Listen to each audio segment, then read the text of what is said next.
तेरे संग चलने वाला तेरा परमेश्वर ही होगा। वह तुझको धोखा ना देगा और ना छोड़ेगा। प्रार्थना करेंगे। पिता, एक बार फिर हम आपके पास हैं। कुछ देर बाद इस परिवार के साथ प्रभु संगति का मौका मिला। प्रभु जी, हम धन्यवाद देते हैं खुदावंत कि प्रभु ते लंबे समय के बाद पवित्र आत्मा इस परिवार में प्रभु जी हम लोग स्तुति आराधना करने पाए। बाप, हम इस घर पर आशीष और कल्याण की घोषणा करते हैं। प्रभु, जब कुछ देर हम वचनों से सीखते हैं खुदा, हमारे मन को अपने मन से, हमारी बुद्धि को अपनी बुद्धि से जोड़ दे, ताकि खुदावंद आप अपने लोगों से बोले, बातचीत करें खुदा। और यहाँ पर खुदावंद हम आपकी आवाज़ को सुनकर और गंभीर होकर पूरे रास्ते में मनन कर सके। बाप, ऐसे हम प्रार्थना करते हैं यीशु के नाम से मांगते हैं। व्यवस्था विवरण उसका 31वां अध्याय हमने 6वां पद हमने पढ़ा। यशायाह 41वें अध्याय के 10वें पद में लिखा है, मत डर। ठीक है, इधर उधर मत ताक, मैं तेरा यहोवा परमेश्वर हूँ। लेकिन लास्ट में एक लाइन लिखी हुई है कि मैं अपने धर्म में दाहिने हाथ से तुझे संभाले रहूंगा।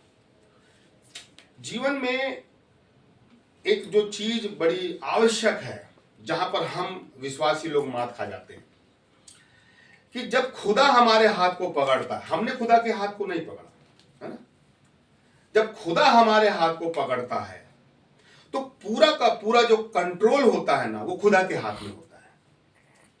फिर उसमें या किसी भी चीज में आगे बढ़ने के लिए ये नहीं हो सकता कि मैं अपने दिमाग का सहारा लूं या फिर अपने मन के हिसाब से काम करूं या मेरा दिमाग जैसा बोल रहा है मुझे, मैं वैसा करूं।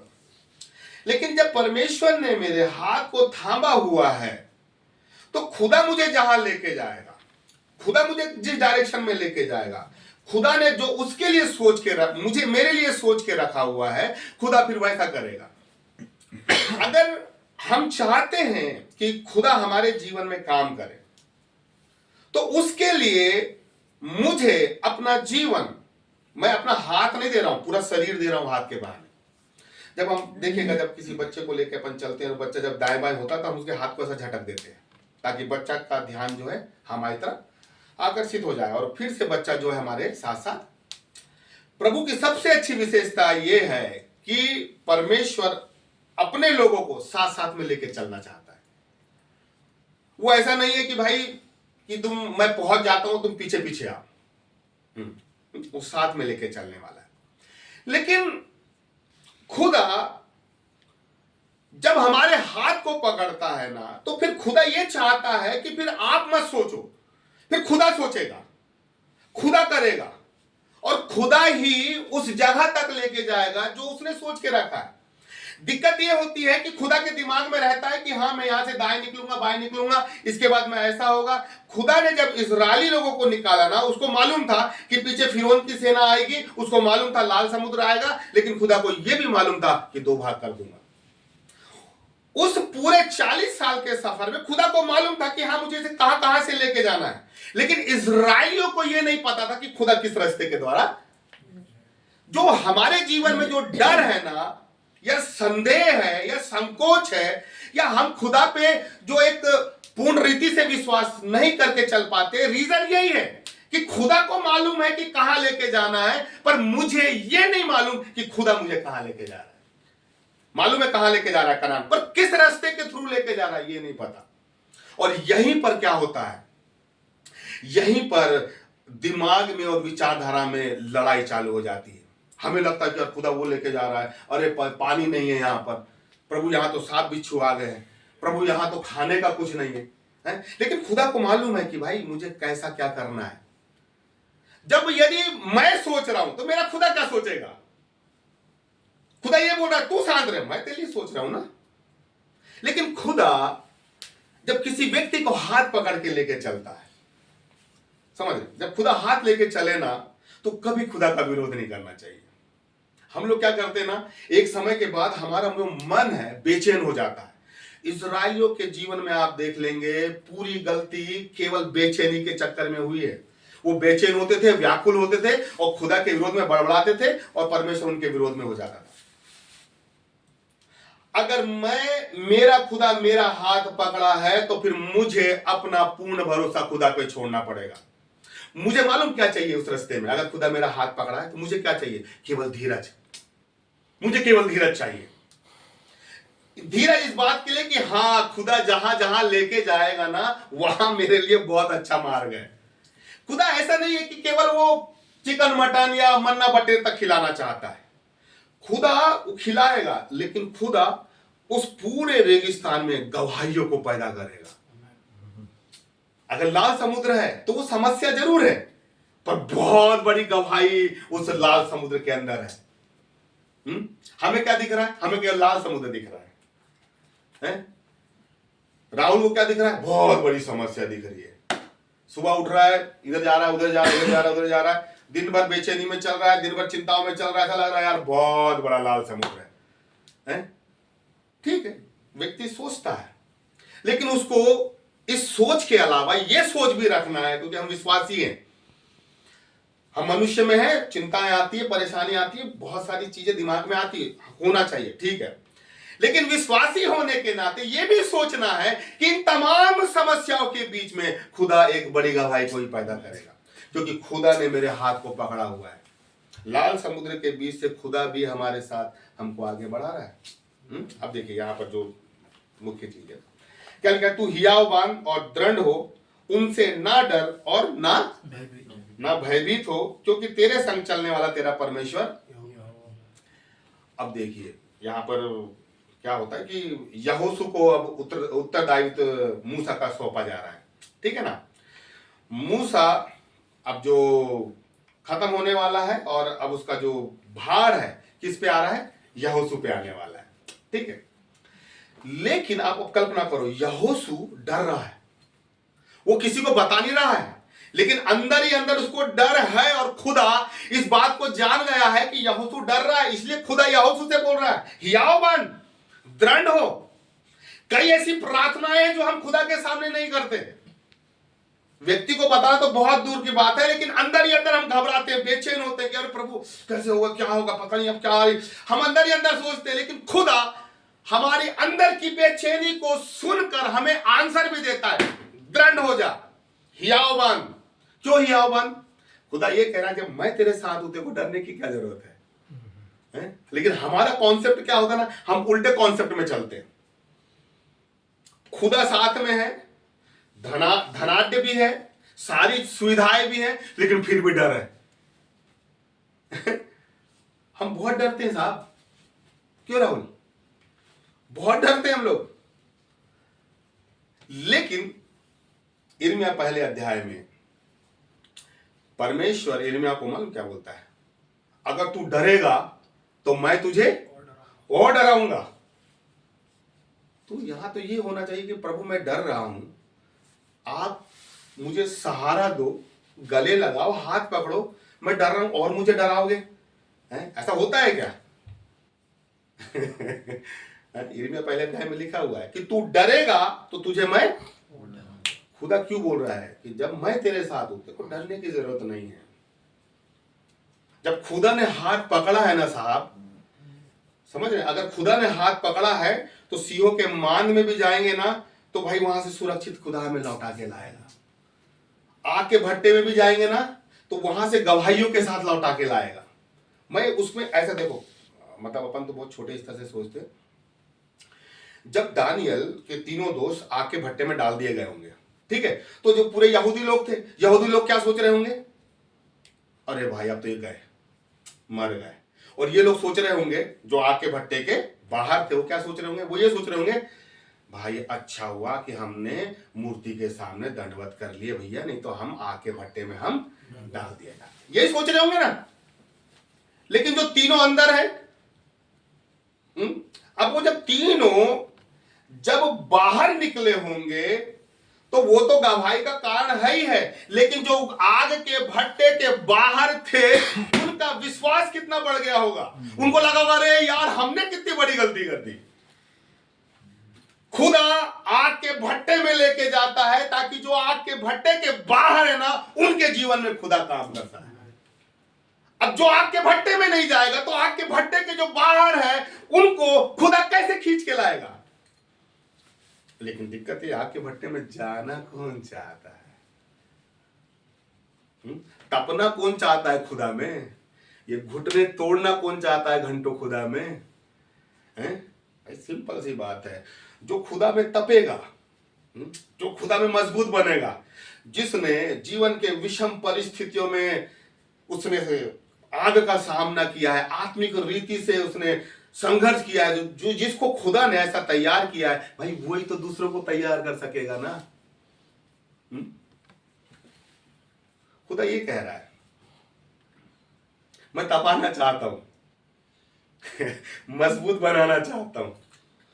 क्यों मजबूत बना रहे हो खुदा? वो इसीलिए बेटा, क्योंकि जीवन में ना ऐसा नहीं होता कि बिल्कुल अपन धीरे धीरे सीधे सीधे रास्ते चले जाए और बुजुर्ग हो जाए और चुपचाप मर जाए, बोले बड़ी अच्छी जिंदगी थी। मसीह जिंदगी आसान की जिंदगी ही नहीं है। खुदा ये कह रहा है कि अगर मैंने राहुल को चुना है तो आसान जिंदगी तो नहीं दूंगा। तो राहुल को ये तैयार होना है कि सामने आग का भट्टा भी है, और जब तक वो आग का भट्टा में घुस कर बाहर नहीं निकलेगा तब तक वो सिंहों के मांद में नहीं जाएगा और जब तक वो सिंहों के मांद में नहीं जाएगा तब तक उसे लास्ट अध्याय में लिखा हुआ है कि खुदा ने दानियल को क्या लिखा है? एक स्वप्न दिया, और जितनी भेद की बातें दानियल को दिया उसका वर्णन मत्ती में भी मिलता है। तो उस लेवल में जाने के लिए, उस बड़े आत्मिक जीवन में पहुंचने के लिए सिंहों के मांद से होते हुए, आग के भट्टे से होते हुए गुजरना पड़ता है। ऐसा हो नहीं सकता कि मैं यहीं खड़े रह जाऊं और मैं बस खुदा से मांगते रहूं और खुदा मुझे देता रहे। खुदा बोलता, हाथ मैंने पकड़ा है, मैं आगे लेके जाऊंगा, और आगे लाल समुद्र भी है, आगे सांप बिच्छू भी है, आगे अभाव भी है, आगे सूखा भी है, आगे अकाल भी है, और आगे दुनिया भर की दिक्कतें हैं। लेकिन तुझे डरने की जरूरत नहीं है, क्योंकि मैं तेरे साथ हूं। और अगर मैं उस रेगिस्तान में चल रहा हूं और उधर से सांप और बिच्छू की ताकतें भी आ रही है, तो यदि मैं चल रहा हूं ना, तो मुझे देखते हुए वो सांप बिच्छू क्या हो जाएंगे? अलग हो जाएंगे। तो इसलिए यदि खुदा ने मेरा हाथ पकड़ा है ना, तो मेरा ध्यान वो रेगिस्तान में निकलने वाले सांप बिच्छू की तरफ नहीं, मेरा ध्यान मेरा हाथ पकड़ने वाले खुदा की तरफ होना चाहिए। लेकिन हमारा ध्यान कहां है? बस खुदा की तरफ ध्यान नहीं है हमारा। फिर तो पूरी ब्रह्मांड घूमे बैठे, दाएं बाएं, पूरे मोहल्ले में कौन है, क्या है, किसके घर में खाना बना, सब पता है हमको। बस खुदा ने हाथ पकड़ा ये नहीं दिख रहा है हमको, और खुदा बोल रहा हाथ तो छोड़ूंगा नहीं हाथ तो छोड़ूंगा नहीं। और समय समय पे मालूम खुदा क्या करता है? ऐसा झटक देता है। बहुत बन रहा है ना तू। फिर राहुल, राहुल ही क्यों आ रहा है यार? राहुल, अरे प्रभु, हाँ प्रभु, हाँ मैं हूं ना, आपके साथ हूं ना। खुदा समय समय पे हाथ इसलिए हमको झटकता है ताकि हम खुदा के साथ फिर से एक डील डोल में आ जाएं।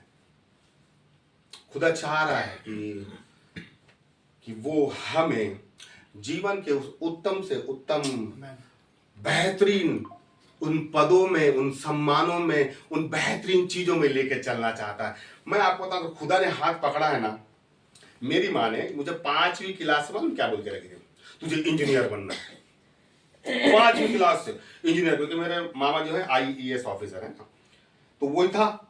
तो हर समय इंजीनियर बनना है, इंजीनियर बनना है। हाँ इंजीनियर बन जाएंगे भाई, कौन है क्या है पता ही नहीं अपन को। तो 5वीं क्लास से क्या करी वो, मेरी माँ खुद 5वीं फेल, लेकिन मुझे क्या बोल के रखी, इंजीनियर बनना है, इंजीनियर बनना है। तो भाई एक समय ऐसा आया भी कि वो अनपढ़ महिला, मतलब मेरी माँ, मुझे इंजीनियर बना ही दिया आखिर। तो जब यदि एक अनपढ़ महिला, मुझे ऐसा नहीं बोलना चाहिए, लेकिन फिर भी एक 5वीं पास महिला या 5वीं फेल महिला जो मेरी माँ थी, उन्होंने मुझे इंजीनियर बना दिया, तो आप ये सोचो कि मेरा खुदा हमें क्या नहीं बना देगा, उसने क्या नहीं सोच के रखा होगा हमारे लिए। जब एक साधारण सा व्यक्ति हमें एक असाधारण जीवन में पहुंचा देता है, तो खुदा ने हाथ पकड़ा है, वो कहां लेके जाएगा। लेकिन वो ये कह रहा है, हाथ मैंने पकड़ा है ना, तो तेरी मनमानी नहीं चलेगी, तेरी इच्छा नहीं चलेगी, तू जो कुछ करना चाह रहा है, मैं तेरा हाथ पकड़ के, ये नहीं हो सकता कि तू कुछ भी करता चला जाए, करूंगा मैं। और मेरा रास्ता जो है ना वो थोड़ा सा कठिन जरूर है, लेकिन कठिनाई के बाद जो प्रतिफल है ना वो बेहतरीन है। कल जब बॉब का फोन आया, कितने बजे फोन आया बॉब? 12:30 बजे। मैं प्रार्थना में था। हमको पता ही नहीं भाई बॉब का बर्थडे है। बॉब बोलता है भैया प्रार्थना कर दो, मेरा बर्थडे। अच्छा ठीक है। मैं बोला पहले बता कि भाई तेरे को गिफ्ट में क्या चाहिए। मैं भैया कुछ, अरे मेरे को ऐसा कैसे कुछ चाहिए भाई? बोला घड़ी ला दूं, चश्मा, पास, ऐसा कुछ। मन बॉब क्या बोलता है, क्या बोला होगा बताओ? राहुल बताएगा क्या बोला होगा बॉब ने। कुछ बोले, ऐसा कुछ नहीं है। घर आ जाना भैया। घर चलना है बॉब के घर चलना है, रात को 12:30 घर आ जाओ भैया। ठीक है, ऐसी मजाक है। बॉब मेरे को ये बोलता है भैया मुझे आशीष चाहिए। और एक आशीषित व्यक्ति ही अपनी आशीष प्रार्थना के माध्यम से ट्रांसफर करता है। और सबसे गजब की चीज यही है, आप धन कमा सकते हो, सब कमा सकते हो, लेकिन आशीष कमाने के लिए ना खुदा का हाथ हमारे ऊपर रहना जरूरी है, क्योंकि वो आशीष साधारण नहीं है, क्योंकि हमारा खुदा साधारण नहीं है। तो इसने क्या मांगा? इसने वो मांग लिया जिसको पाने के लिए हम हर दिन घंटों बैठते हैं खुदा के पास, तब जाके वो 2-4 बूंदे आशीषों की हम अपने जीवन में लेते हैं और उसको किसी के जीवन में हम ट्रांसफर कर पाते हैं। खुदा क्या कह रहा है? खुदा ये कह रहा है बॉब तेरा हाथ पकड़ा हूं मैंने, तू एक हाथ से गिटार पकड़ ले कुछ भी पकड़ ले, पर मैंने अपने सीधे हाथ से तेरे को पकड़ के रखा है। तेरे को लग रहा है कि यार रास्ता बहुत टेढ़ा मेढ़ा है, रास्ता बहुत उबड़ खाबड़ है, इसको लग रहा है प्रभु रास्ता तो बहुत लंबा है। खुदा क्या बोल रहा है? खुदा बोल रहा है धीरज रख, क्योंकि मैं जब तेरे साथ चल रहा हूं ना तो तेरे टेढ़े मेढ़े मार्ग सीधे हो जाएंगे, और जो तेरे को लंबा रास्ता लग रहा है ना वो सीधा रास्ता होने से वो छोटा हो जाएगा, और तुझे पता ही नहीं चलेगा कि तू यहां कब था और वहां कब पहुंच गया। आइए हम प्रार्थना करें। पवित्र आत्मा हम धन्यवाद देते हैं बाप, एक बार फिर से प्रभु हम आंटी के लिए, अंकल के लिए बड़ी आशीष की घोषणा करते हैं खुदावंद। प्रभु इनके जीवन में, इनके प्रेम के लिए खुदा जो इन्होंने लगातार हमसे करके रखा है बाप, प्रभु हम इनके जीवन में बड़े आशीष की घोषणा करते हैं। बुजुर्ग अवस्था में प्रभु हर प्रकार की बीमारियों से, हर प्रकार की ऐसी चीजों से बचा के रखना खुदा। शैतान के द्वारा बोए गए उन तमाम बीजों को हम यीशु के नाम से खंडित कर देते हैं प्रभु जी। और प्रभु हम प्रार्थना करते हैं बॉब के लिए खुदा। ओ प्रभु जब तुझ में फिर से एक शुरुआत कर रहा है मेरे खुदा, प्रभु भले ही इसको परिस्थितियां विकराल दिख रही हो, प्रभु लंबी दिख रही हो, उबड़ खाबड़ दिख रही हो, लेकिन खुदा तू कहता है कि मैंने तेरा हाथ पकड़ लिया है। और यदि मैंने तेरा हाथ पकड़ लिया है ना तो लोग तेरा हाथ पकड़ने खुद ब खुद चले आएंगे, और जिन्होंने तेरा हाथ छोड़ा है वो खुद तेरा हाथ पकड़ने चले आएंगे मेरे खुदा। मैं इस आशीष की घोषणा बॉब के जीवन में करता हूं खुदा कि प्रभु जब तूने इसका हाथ पकड़ा है खुदावंद, तो इसका हाथ छोड़ने वाले खुद ब खुद इसको हाथ पकड़ने चले आएंगे मेरे खुदावंद। प्रभु इस घर पर हम आशीष कल्याण की घोषणा करते हैं। जब आज बॉब का जन्मदिन है खुदा, प्रभु ये साल तेरे बच्चे के लिए अद्भुत आशीषों का साल होने पाए। ये साल बॉब के लिए मेरे खुदावंद, ओ पूरा पश्चिम उत्तर दक्षिण 10 दिशाओं से वो आशीषें, वो परमेश्वर, वो प्रमोशन, वो पैकेज, वो सारी उत्तम बातें खुदावंद बॉब के जीवन में चली आए मेरे खुदा। और प्रभु ये अपने जीवन में खुदावंद उस उमड़ते हुए तेल को लेकर प्रभु जी छलकाने वाला हो सके मेरे खुदा। प्रभु होने दे खुदावंद। प्रभु हम बॉब के लिए प्रार्थना करते हैं, भले ये कंगाल दिखे लेकिन लोगों को माला माल करने पाए मेरे खुदावंद। प्रभु जब तेरे साथ ओ कनेक्टेड होता है खुदा, प्रभु रात के पहर में उठकर ओ प्रभु तुझे पुकारता है, प्रभु होने दे खुदावंद कि प्रभु तुझ में और भी गहराई में जाए खुदा। और प्रभु जी आने वाले समय में पवित्र आत्मा इसके द्वारा बड़े बड़े काम हो सके खुदा। प्रभु हम धन्यवाद देते राहुल के लिए, अमन के लिए, गोपाल के लिए, अंशु के लिए। प्रभु इन जवानों के अंदर भी प्रभु तेरी आग लगने पाए। जो आग का भट्टा ओ प्रभु जी जलाया गया था, वही आग का भट्टा इनके अंदर जलने लग जाए। पवित्र आत्मा का आग का भट्टा इनके अंदर जल जाए और प्रभु वो धधकता हुआ भट्टा इनकी अगुवाई करने पाए खुदावन। वो धधकता हुआ भट्टा प्रभु इनको अंदर ही अंदर नई सामर्थ देने पाए। जहां ये कमजोर होते, जहां पर ये लाचार होते, जहां पर ये बेबस होते, जीवन की चिंताओं में परेशान होते, वही आग का भट्टा प्रभु इन्हें अगुवाई करने पाए, उन्हें सामर्थ देने पाए मेरे खुदावंदा। रसा खामा तेरे बे प्रभु इनको संभालना खुदावंद, जीवन की तमाम गड़बड़ियों में बचा के चलना खुदा। और प्रभु इन जवानों को आने वाले समय में प्रभु सिंहों को फाड़ने वाली सामर्थ देना खुदावंद। ओ प्रभु इनके अंदर वो आग का भट्टा कभी बुझने ना पाए, वो आग का भट्टा वो कभी ठंडा ना होने पाए, लेकिन वो पवित्र आत्मा का आग का भट्टा प्रभु जी अब लगातार इनके अंदर धधकते रहने पाए खुदा। ऐसी मैं प्रार्थना करता हूँ पूरे घर पर प्रभु हम तेरे लहू का छिड़काव करते हैं प्रभु। आंटी अंकल ने खुदावन जो हमारे लिए भोजन का इंतजाम किया है प्रभु, इनके प्रेम का बड़ा प्रतिफल इनके जीवन में हम देख सके खुदा। पिता जो बार बार प्रभु हमसे बहुतायत से प्रेम करते हैं खुदा, एक माँ बाप के समान प्रभु हमारे साथ रहते हैं, हमें सिखाते हैं, समझाते हैं, अपने प्रेम को बांटते हैं खुदा। हम इनके जीवन में उसी प्रेम को प्रभु जी आने वाले समय में प्रभु हम भी कर सके मेरे खुदावंद। ऐसी हम प्रार्थना करते हैं, यीशु मसीह के नाम से मांगते हैं, आमीन।